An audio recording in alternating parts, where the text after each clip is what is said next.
Bonjour à tous, bienvenue. Le thème l'ego humain ne doit plus se poser comme une entrave à nos objectifs de vie.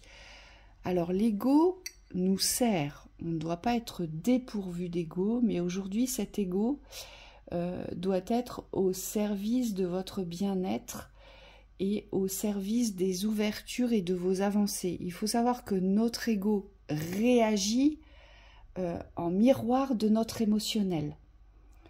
C'est-à-dire que c'est une réaction de blessure, une réaction de défense et une réaction qui impose aussi parfois nos propres manquements aux ouvertures par la peur. Donc c'est toujours en lien, les réactions égotiques, qu'elles proviennent de vous ou qu'elles proviennent des extérieurs, sont toujours en lien avec l'émotionnel de la personne. Et c'est ce qu'on va voir. Allez, on y va.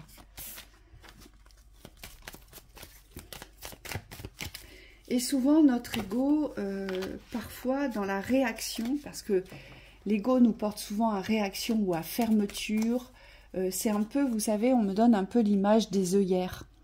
On a souvent des œillères avec l'ego, c'est-à-dire qu'on est buté sur un fonctionnement, sur un schéma, sur une idée, sur une avancée, et on se conforte là-dedans. L'ego est très fort dans l'appui. Et c'est souvent ça qui nous dessert aujourd'hui.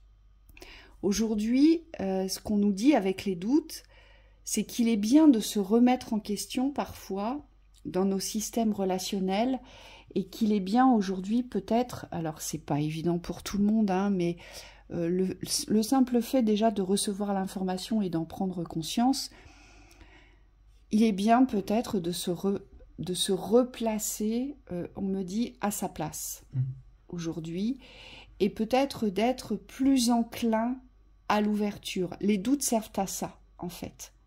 Mais est-ce que je suis dans le bon raisonnement, dans la bonne réflexion? Est-ce que je suis dans la bonne réaction, ici? Oui.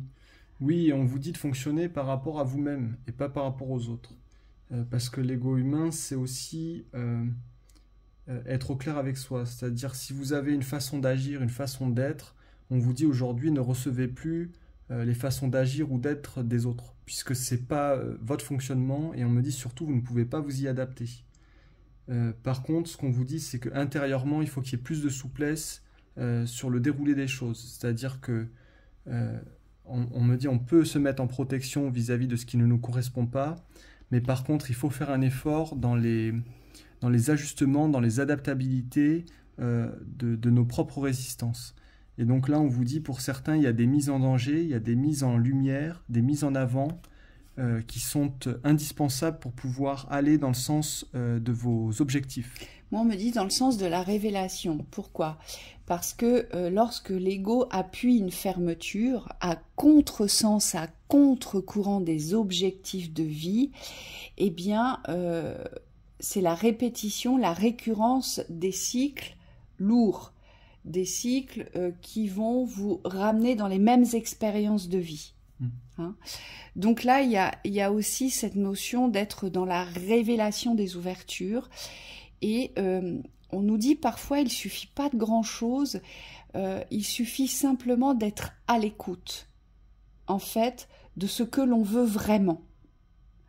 C'est ce qui nous permet aussi d'ouvrir nos yeux, nos oreilles, l'écoute vibratoire de nos besoins.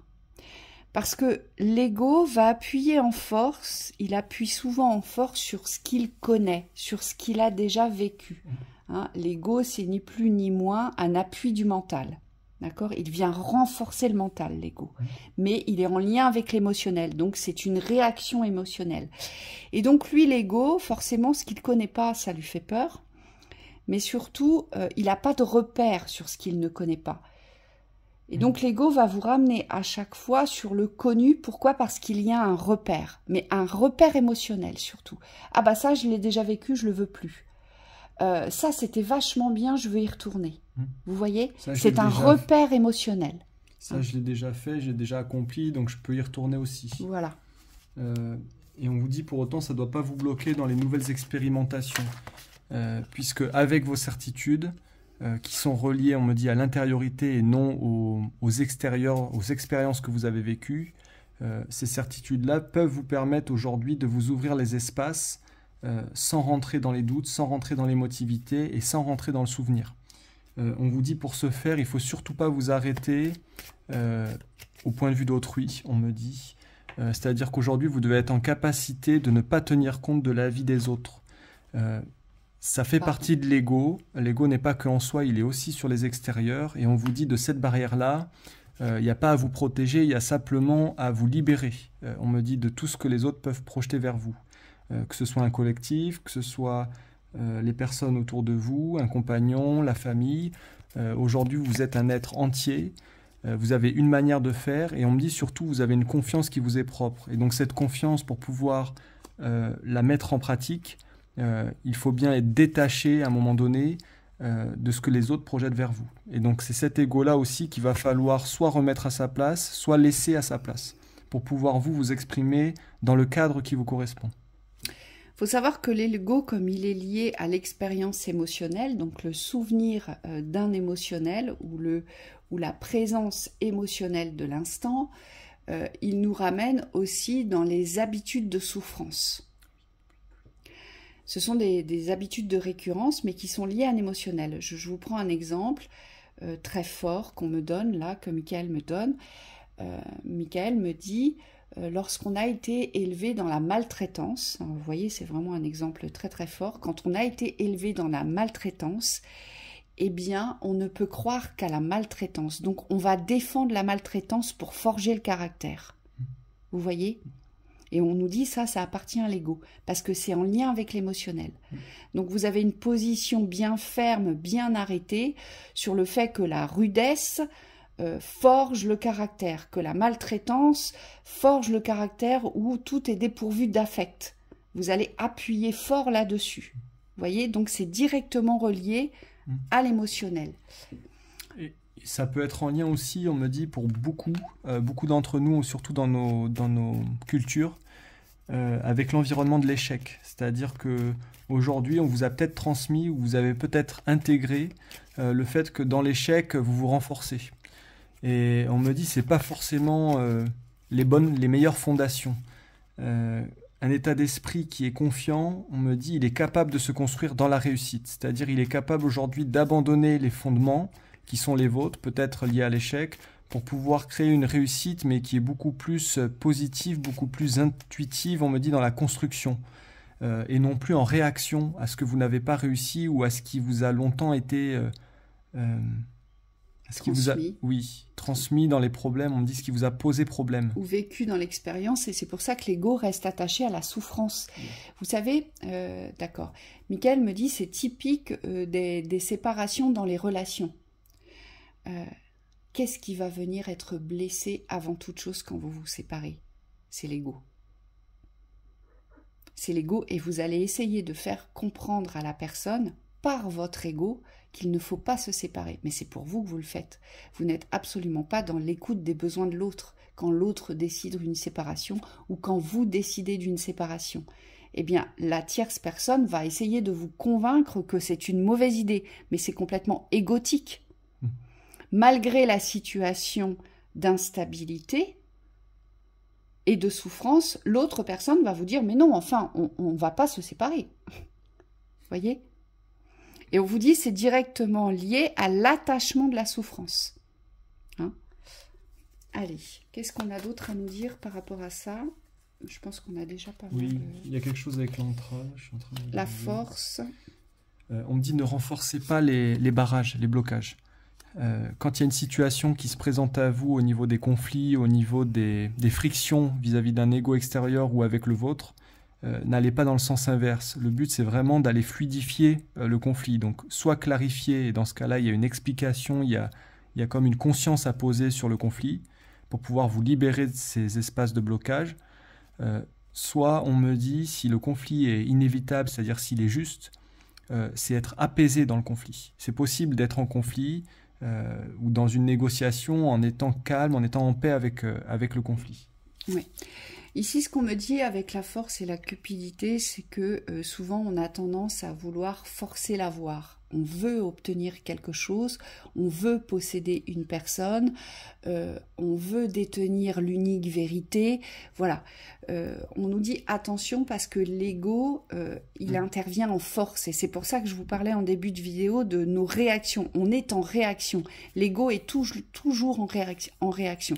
Alors parfois, on a besoin pour se défendre, parfois c'est justifié, mais parfois ça nous entrave. Hein. Donc là, on nous dit attention à ça, parce que l'ego est dans la réactivité forcée. Hein, et ça réagit fortement. Oui, attention à ne pas renforcer le négatif, en fait. Voilà. C'est bien.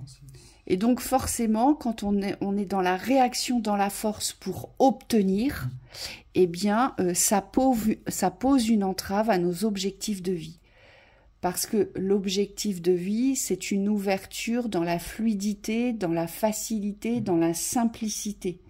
Et non dans l'avoir à tout prix, vous voyez, ou dans cette obsession d'obtenir à tout prix, ou alors on me dit souvent l'ego interagit de cette façon-là, c'est le dernier qui a parlé qui a raison, vous voyez.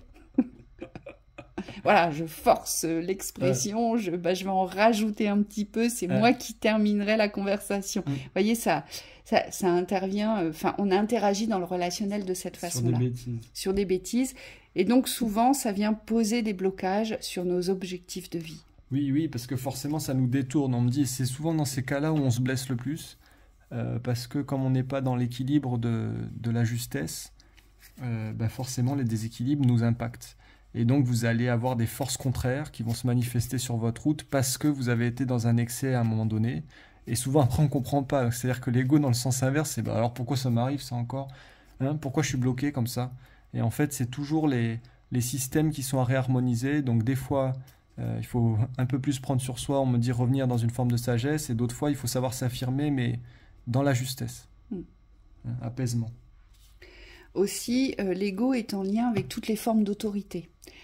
C'est-à-dire que si vous avez déjà une personne qui a un fort tempérament dans l'autorité, ça va venir ajouter un peu plus à son pouvoir d'autorité sur vous. Et parfois, ça c'est pareil, on a du mal à se détacher de ça parce qu'on est empreint de peur. Et surtout quand on a été éduqué dans quelque chose de rigide, de structuré, où il ne fallait pas déborder et où il y avait une autorité forte sur l'entourage. Donc on nous dit ça intervient aussi de cette façon-là parce que cette autorité, en fait, elle est construite sur des principes prédéfinis, on me dit. Donc si vous sortez des principes, vous sortez de la norme, donc là, hop, vous n'êtes plus du tout reconnu, et là, c'est des attaques directes de la tierce personne vers vous, mais ce sont des attaques égotiques. Mais oui, mais pourquoi tu n'as pas fait ça? Je t'avais dit de faire ça. Tu sais bien qu'on fonctionne de cette façon-là. Et puis, chez nous, on fait de grandes études. Et puis, chez nous, on ne se sépare jamais. Vous voyez, et puis, chez nous, on est toujours soudés dans la famille, même si ça ne va pas. Ça, c'est l'ego. Ça ne prend absolument pas en considération l'état vibratoire émotionnel. Hein? Donc, voyez ce qui vous parle et recevez ce qui résonne avec vous. Surtout, c'est ça le plus important. Oui. Oui. C'est bon pour toi? Oui, j'avais une idée, mais elle est partie. D'accord. Donc, on vous souhaite une belle route. Belle route à vous. À bientôt. À bientôt.